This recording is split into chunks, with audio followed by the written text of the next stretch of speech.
ಗ್ರಾಮಾಂತರ ಜಿಲ್ಲೆ ದೊಡ್ಡಬಳ್ಳಾಪುರ ತಾಲೂಕು ಕಸ್ಬಾ ಹೋಬಳಿಲಿ ಪ್ರಿಯದರ್ಶಿನಿ ಬಡಾವಣೆ ಅನ್ನೋ ಪ್ರಾಂತ್ಯದಲ್ಲಿ ಸಾಕಷ್ಟು ದಿನಗಳಿಂದ ಒಂದು ಆರೋಪಗಳು ಕೇಳಿ ಬರ್ತಾ ಇತ್ತು.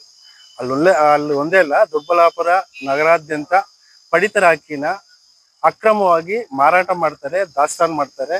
ಮತ್ತೆ ಅದನ್ನ ಪಕ್ಕದ ಜಿಲ್ಲೆ ತುಮಕೂರಿಗೆ ಮತ್ತೆ ಗೌರಿಬಿದನೂರಿಗೆ ಈ ಕಡೆ ಎಲ್ಲ ಸಾಗಾಣಿಕೆ ಮಾಡಿ ಅಲ್ಲಿ ಪಾಲಿಶ್ ಮಾಡಿ ಮತ್ತೆ ಅದು ಮಾರಾಟ ಮಾಡ್ತಿದ್ದಾರೆ ಅನ್ನೋದು ಇವತ್ತು ಆಕಸ್ಮಿಕವಾಗಿ ಒಂದು ಮಾಹಿತಿ ದೊರೆತಾಗ ನಾವು ಸ್ಥಳಕ್ಕೆ ಹೋಗಿ ಪರಿಶೀಲನೆ ಮಾಡಿ ಏನು ಅದಂತ ಪರಿಶೀಲನೆ ಮಾಡಿದಾಗ ನಮಗೆ ಬಂದಿದ್ದ ಮಾಹಿತಿ ಏನೊಂದು ಸುಮಾರು ಒಂದು 15-20 ಮೂಟೆ ಇದೆ ಅಂತ ಹೋಗಿ ನಮಗೆ ಬಂದಂತ ಮಾಹಿತಿ. ಅಲ್ಲಿ ಹೋಗಿ ಡಿಪಾರ್ಟ್ಮೆಂಟ್ ಸಂಬಂಧಪಟ್ಟ ಇಲಾಖೆ, ಆಹಾರ ಇಲಾಖೆ ಮತ್ತೆ ಪೊಲೀಸ್ ಇಲಾಖೆಯವ್ರನ್ನೆಲ್ಲ ಕರ್ಕೊಂಡು ಹೋಗಿ ನೋಡಿದಾಗ ಸುಮಾರು 15 ಟನ್ ಅಕ್ಕಿ ಈಗಾಗಲೇ ಯಾರು ಪೊಲೀಸ್ ಇಲಾಖೆ ಮತ್ತು ಆಹಾರ ಇಲಾಖೆಯವರು ಬಂದು ಪರಿಶೀಲನೆ ಮಾಡಿ ಪ್ರಕರಣ ದಾಖಲಿಸಿಕೊಂಡು ಅದನ್ನ ಕ್ರಮ ಜರುಗಿಸ್ತಿದ್ದಾರೆ. ಆಹಾರ ಸಚಿವರ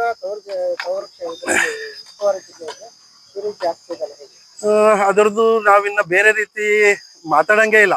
ಮೇಲ್ನೋಟಕ್ಕೆ ಎಲ್ಲ ಜನಕ್ಕೆ ಅರ್ಥ ಆಗುತ್ತೆ, ಅದು ಅವರ ವೈಫಲ್ಯ. ಕನಿಷ್ಠ ಸ್ವಕ್ಷೇತ್ರದಲ್ಲಿ ಅವರು ಆಹಾರ ಒಂದು ಪದ್ಧತಿಯನ್ನ ಸರಿಯಾಗಿ ಜನಸಾಮಾನ್ಯರಿಗೆ ತಲುಪಿಸ್ತಿಲ್ಲ, ಅದರ ನಿರ್ವಹಣೆ ಮಾಡ್ತಿಲ್ಲ ಅಂತಂದ್ರೆ ಅದನ್ನ ನಾವು ಪ್ರಶ್ನೆ ಮಾಡೋದಕ್ಕಿಂತ ಜನಸಾಮಾನ್ಯರು ಅದೇ ಪಡಿತರ ಅಕ್ಕಿ ಬಳಕೆ ಮಾಡಿಕೊಂಡು ಜೀವನ ಸಾಗಿಸ್ತಾ ಇರುವಂತವ್ರು, ಅದನ್ನ ಅಡ್ಡದಾರಿಯಲ್ಲಿ ಮಾರ್ಕೊಂಡು ದುಡ್ಡು ಮಾಡ್ಕೊಂತ ಇರೋರು, ಅವರ ಅಂತರಾತ್ಮನ ಪ್ರಶ್ನೆ ಮಾಡ್ಕೋಬೇಕಾಗುತ್ತೆ. ಆದ್ರೆ ಜವಾಬ್ದಾರಿಯುತ ಏನ್ ಸಚಿವರು ಇದ್ದಾರೆ, ಆಹಾರ ಸಚಿವರು, ಅವರು ಈ ಕಡೆ ಗಮನ ಕೊಡ್ತಿಲ್ಲ ಅನ್ನೋದಕ್ಕೆ ಇದು ನೇರ ನಿದರ್ಶನ. ಗ್ರಾಮ